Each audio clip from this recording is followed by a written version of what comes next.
powerful dominate.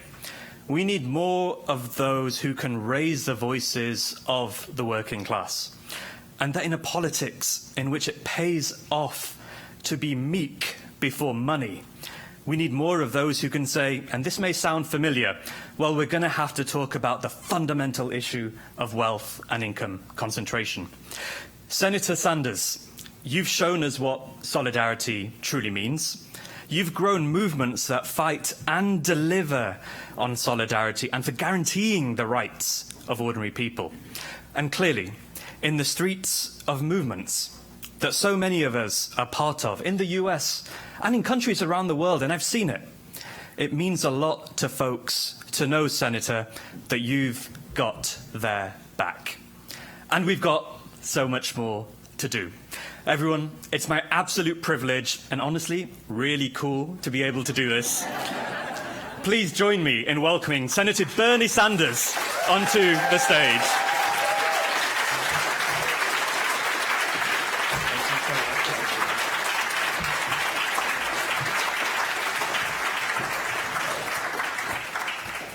Well, let me thank all of you for being here, and let me thank Nabil for that very kind and generous introduction. I have to tell you the truth, that Oxfam is one of my very favorite organizations in the world.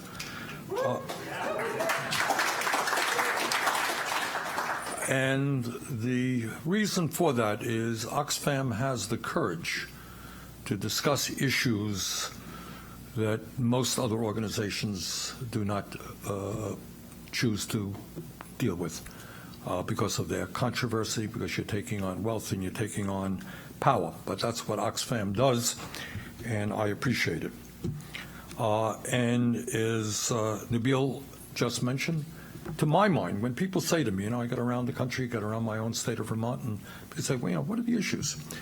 And at the top of my list, always, because of its pervasive impact, is the issue of oligarchy and growing income and wealth inequality in the United States and, in fact, around the world. And every year, as all of you know and should be proud of, Oxfam does an extraordinary job in shining a spotlight on the rapid movement toward global oligarchy, in which we are seeing just a handful of billionaires in our country and around the world own and control a major part of economies. Now, one of the challenges, and I say this, somebody who is involved in politics, one of the problems that we always have is who determines the issues that are important. All right. So if, God forbid, there was a shooting down the street, that's an important issue. Somebody robs a bank, that's an important issue. How come the fact that 3 people in America own more wealth than the bottom half of American society is not a major issue? You ever see it? Have you ever? Think about it. Help me out here. Other than maybe me. Have you ever seen anybody on TV even raise that issue? Have you? I'm asking you a question. All right. Isn't that rather remarkable? So the issue is not just that 3 people have more wealth than the bottom half of American society. It is we don't discuss the reality that 3 people have more wealth than the bottom half of American society. Where is CNN, CBS? What an outrage. How unfair. People sleeping out on the street. Other people have hundreds of billions of dollars. Is that really the country we want to go? Somehow or another, we'll get to that why, but that is an issue that is not discussed. But what we know, and I think the American people understand, whether or not it's discussed in Congress, and it's not, whether or not it's discussed in the corporate media, and it is not, the simple truth that we understand is that never before in human history have so few owned so much. That's a fact. Never before in human history has there been such extreme levels of income and wealth inequality. Never before in human history have we had a situation in which so few owned so much, and we had such enormous concentrations of ownership. And by the way, the chair of the FTC, Lena Khan, doing a very good job finally in beginning to address that issue. And all of this, as you all know, it's not just, oh, gee, it's unfair that Jeff Bezos owns 10 houses and somebody else is living out on the streets. Yeah, it is. But the equally and more important issue is the issue of power. Power. With wealth goes power. And in fact, never before in human history have we seen a billionaire class or people on top with so much political power here in the United States and around the world. Hardly ever discussed as well. So this is not just a question of fairness. It's a question of who has the power, who makes the decisions. And I must say that never before have we seen such an unprecedented level of greed, arrogance, and irresponsibility on the part of the ruling class of this country. For these people on top, it's almost like a religion. Enough is never enough. One might think that if you had a few $1 billion and to be able to take care of your family for the next few thousand years, you could let up a little bit.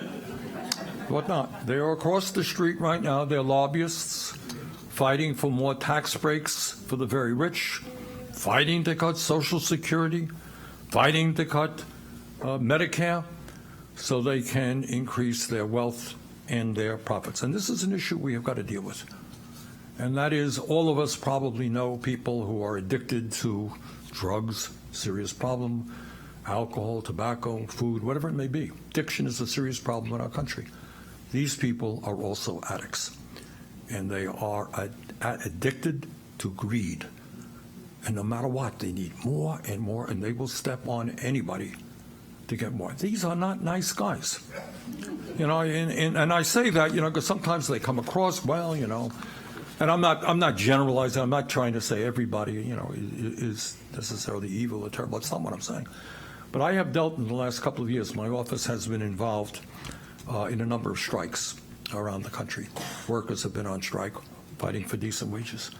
And what almost always happens, and it really stuns me, is you can understand if a business is doing bad, you know, hey, workers, you know, we can't give you what you want, we got to cut back. You see these guys making huge profits, record-breaking profits, and they want to take away the health care of their workers. The greed is really rather extraordinary. It's kind of like a religious thing for them. They need more, and to hell with everybody else. So what we are seeing now is not only more income and wealth inequality in the United States, but we are seeing it all over the world. And I know Oxfam is an international organization, and they are aware of that. In America today, as I mentioned, 3 people own more wealth than the bottom 165 million people. 3 people, 165 million. Meanwhile, in the wealthiest country in the history of the world, when you have that massive income and wealth inequality, what else do you have? You have tens of millions of people struggling to put food on the table, struggling to pay the outrageous cost of housing in America today, struggling to pay for very high health care costs, high prescription drug costs, high child care costs, high education costs, and other basic necessities in life. So it's not like, you know, if the very rich were getting much richer and the middle class was growing, people would say, well, it's not quite fair, but you know what? Everybody's doing well. It's not a question of everybody doing well. At a time of unprecedented income and wealth inequality, and this is a point that has to be made, and I know Oxfam make it clear, the people on top in America today, and I suspect around the world, have never, ever had it so good. You got it? Ever had it so good. Meanwhile, in our country right now, 60% of our people are living paycheck to paycheck, and over 650,000 people sleep out on the streets, a few blocks away from here. So let us be very clear. In America and in much of the world, the status quo is working very, very well for the people on top. But for the people in the middle and the people down below, it is not working well. And also understand, because I deal with it every day right across the street, the people on top will spend endless amounts of money to protect their privileged position of wealth and power. There are thousands of lobbyists across the street fighting very hard to make sure that we are not able to change the status quo to protect working class people or lower income people. Despite massive increases, I want you all to think about this and hear this carefully because you're not going to see it on TV. Despite massive increases in worker productivity and an explosion in technology, the average American worker today is making $50 a week less than he or she did 50 years ago. Got it? So you want to know what Trumpism is about? You want to know why people in America are angry? Because what has been going on for 50 years, while worker productivity has exploded, in many ways, they are worse off. When I was a kid growing up in a working class family and in a working class neighborhood, the reality then almost always was that, dad went out to work and mom stayed home and raised the kids. And forgetting the sexism of that, the reality was that one person working, 40, 50 hours a week, was earning enough money to pay the bills for the family. Got it? How many working class and middle class families do you know where one person is able to pay the bills? So many, people want to work, women want to work, that's great. But in many cases, it's not a question of want to work. You need two breadwinners in the family to pay the bills. We have gone backwards in that respect. And again, what you're not going to see too much on TV or here in the halls of Congress, over the last 50 years, there has been a massive redistribution of wealth in America. I always get a kick because every now and then somebody jumps up and attacks Bernie Sanders for trying to redistribute wealth in America. Well, I am trying to do that. But the fact is that over the last 50 years, wealth has been redistributed, but in the wrong direction. According to a study done by the Rand Corporation, not exactly a socialist operation, since 1975, over $50 trillion in wealth has been redistributed from the bottom 90% to the top 1%, primarily because corporations are spending a growing percentage of their profits on stock buybacks and dividends. Think about that. And it's important that we understand the anger that exists out there. And that is that working people work their whole lives, falling further behind, no progress in 50 years. People are worried that their kids will actually have a lower standard of living than they do. It's not on TV. It's not discussed in the halls of Congress. Happens to be the reality. And as I think all of you know, the trend that we are seeing in America is, in fact, unfortunately, a global trend. Since 2020, while nearly 5 billion people throughout the world have become poorer, the 5 richest men on the planet more than doubled their wealth and are now worth some $870 billion. And you cannot question these facts because I think I got them from Oxfam. Indisputably correct. So we're seeing 5 billionaires more than double their wealth around the world, while 5 billion people become poorer. And again, hear this and tell me if you hear any sense of outrage about this. Top 1% globally now own more wealth than the bottom 95% of humanity. 1%, 95%. So you think about that for a minute. You think about all of the struggles that have taken place for so many decades. You think about all of the politicians making all of their promises in America and around the world, and at the end of it all, top 1% own more wealth than the bottom 95%. And this is a world that we have got to change, and I know you and Oxfam are working very hard to change it.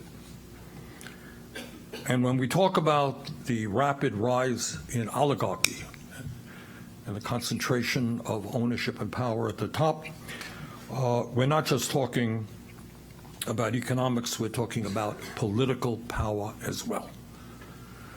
In sector, we're talking about economic and political power. In sector after sector, a handful of giant corporations control what is produced and how much we pay for it, and have been engaged in a destructive race to the bottom in the never-ending search for cheap labor and the fewest regulations. Unbelievably, and this stuns me as a fact, again, not very widely discussed, but I want you to hear this. Today in America, well, globally, I should say, just 3 Wall Street firms, 3, BlackRock, Vanguard, and State Street, control assets of more than $20 trillion. 3 Wall Street firms control assets of $20 trillion.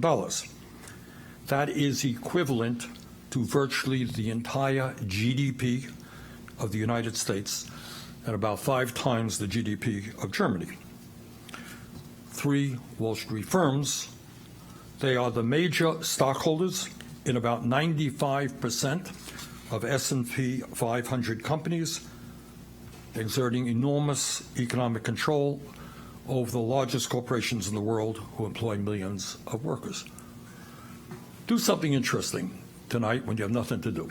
If you're tired, if this has bored you, you want to, go home, Google, and go to any corporation you want to go, and then look on the shareholders, who owns the company. And time again, what you will find, BlackRock, Vanguard, and State Street popping up as the major shareholders.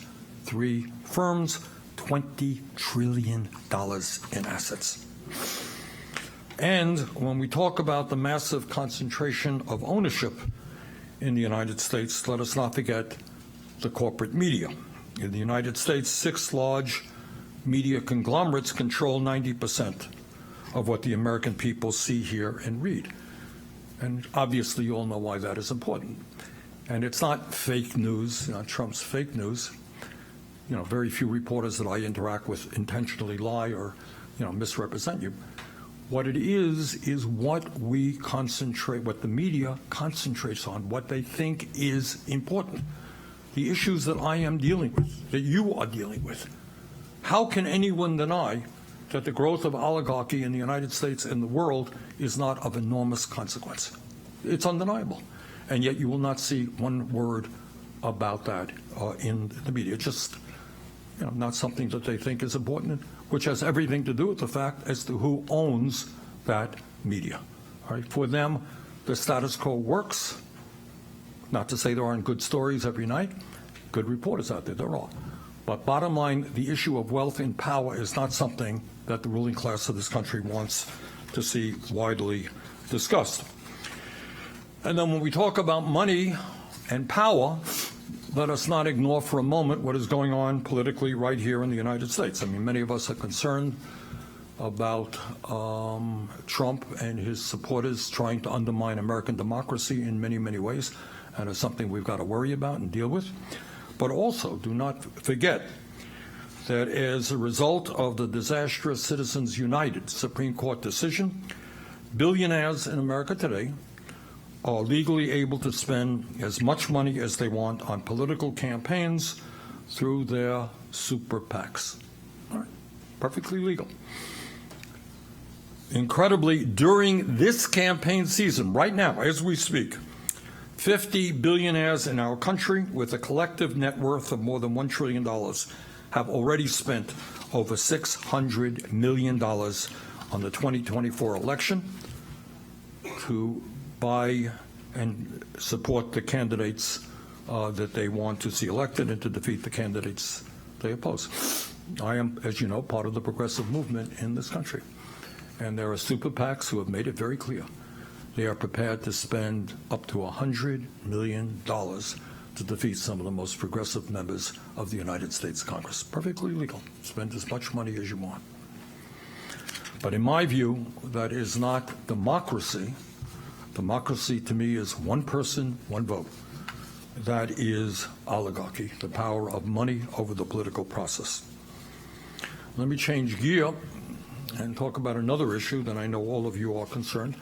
And again, I got to back this up by saying that if you get overwhelmed, feel depressed, welcome to the club. These are very difficult times.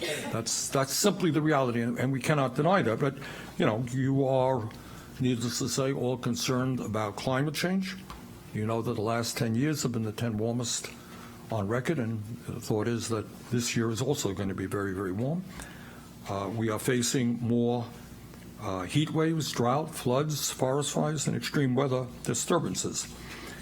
And what is, again, unbelievable, and I have not figured this one out, maybe some of you can help me figure it out, but you have a fossil fuel industry which for the last 50 or 60 years has lied about what they do and the impact of their emissions on the climate. So because of their greed and desire for short-term profits, they are willing to sacrifice the lives of future generations and their own kids. These people are parents, their grandchildren, and apparently, for whatever reason, their profit margin next year is more important than the well-being of their own families. That I, myself, do not understand. And clearly, addressing the crisis of climate change and understanding that in the process we can create millions of good-paying jobs, moving toward energy efficiency and sustainable energy is something that we have got to do. But just in dealing with climate change, again, one of the problems that we run into is it is not just an American issue. We can, in our country, do all of the right things and fail. It is a global issue, which then takes us to the need to avoid what many people here and around the world want, is Cold Wars. Military-industrial complex, making all kinds of money. They're doing great. But if we have a Cold War with China, it is quite likely that we will never be able to solve the climate crisis. So what we need is international cooperation, not economic confrontation.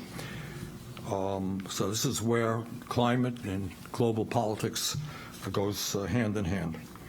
And when we talk about international cooperation, we should also talk about the need to end tax havens around the world where the billionaire class is stashing trillions of dollars offshore, and where large corporations are parking their profits to avoid paying their fair share of taxes.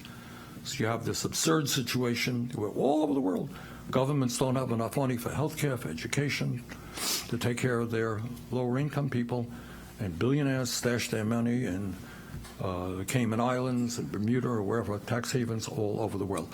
This is an issue that we have got to deal with globally. And then, to make you feel even more optimistic about the world that we're living in, if I haven't depressed you enough already,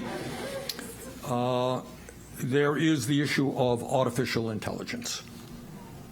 And I'm not even talking about whether or not artificial intelligence finally outwits not very bright human race. It's not a very high bar, you know. But I'm just talking about the economic impacts of that, and that is the jobs that many of you have will not be here in 10 or 15 years. Then the question that we have got to ask ourselves is who's going to benefit from this radical transformation of the economy? Okay? Will companies simply be able to say, hey, we've got a robot to replace you as a factory worker? We have artificial intelligence to replace you as a lawyer or as a writer? Sorry about that, you're out on the street. Or do we say, you know what? Technology created by human beings is not a bad thing unto itself. It depends on how it's used. So the question is who benefits, who gets hurt? And one of the things that I have been working on is to see that workers benefit from this explosion in technology by moving toward a 4-day, 32-hour work week with no loss in pay. All right. And I tell you, wherever I go around the country, people feel, for a variety of reasons, that that is the right thing to do. But the issue here, this is human invention. The human mind has created something. Who benefits, who gets hurt? Either workers get thrown out on the street, or we can reduce the work week and allow workers to have more time with family, friends, leisure, culture, whatever it may be. I've touched on some of the real great concerns that I know you and Oxfam are concerned about. And these are issues that we cannot run away from. But I also want to mention to you some very good news, I think. And that is, and here I speak mostly for what's happening in the United States, and that is we are seeing working people in America standing up and fighting back in a way that we have not seen for many, many decades. That's right. That's right. In America, more workers want to join unions. More workers are joining unions. Nearly 200,000 last year alone. More workers are going out on strike for decent wages and benefits than we have seen in a very long time. And many of those unions are winning good contracts. In other words, working people are saying, I'm sick and tired of seeing CEOs make 300 times what I make, sick and tired of seeing corporate profits, record-breaking corporate profits, and I'm going nowhere in a hurry. We want economic justice. People are standing up, and they are fighting back.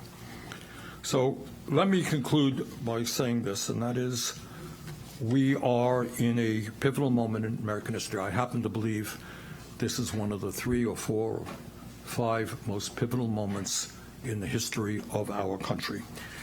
And how this period turns out will dramatically impact the lives of our kids and future generations. So we are fighting together against oligarchy and a corrupt billionaire-controlled political system. We're fighting to protect our planet from the ravages of climate change. We're fighting to make sure that women are not reduced once again to second-class citizens unable to control their own bodies. We're fighting to protect the very foundations of American democracy against those who want to move us toward authoritarianism. But in the midst of all of those fights, we cannot always be on the defensive. We have got to be on the offensive. And that is, we need to lay out an agenda. We need to lay out a vision for the kind of country that the vast majority of Americans would like to see. And our goal, I've got to say it loudly and clearly, must be to create an economy that works for all, not just the billionaire class. Our goal must be for the United States to join the rest of the industrialized world and guarantee health care to every man, woman, and child as a human right. Our goal must be to demand that the billionaire class start paying their fair share of taxes in America and around the world. Yes, we need a global tax on billionaires. Our goal must be to raise the minimum wage to a living wage and make it easier for workers to join unions. Our goal must be to seriously address the housing crisis and the child care crises which exist in virtually every state in America. Our goal must be to strengthen public education in our country. In America, we used to have the best educated population. Higher percentage of our people went on to higher education than any other country on earth. That is no longer the case. And in a competitive global economy, I don't know how you succeed if you don't have a well-educated workforce. So our job, which is such a common sense demand, anyone who loves America should be supporting it, is everybody in this country, regardless of their income, gets all of the education they want and they need without cost. What's so radical about that? Just the other day, I was talking to medical students, people graduating medical school, $300,000–400,000 in debt at a time when we desperately need doctors. That may make sense to somebody, but not to me. Finally, in the midst of all of this struggle, we've got to take on those people who want to divide us up by the color of our skin or where we were born or what our religion might be or our sexual orientation. We've got to bring our people together to create the kind of country and world that the people deserve. Thank you all very much for what you're doing.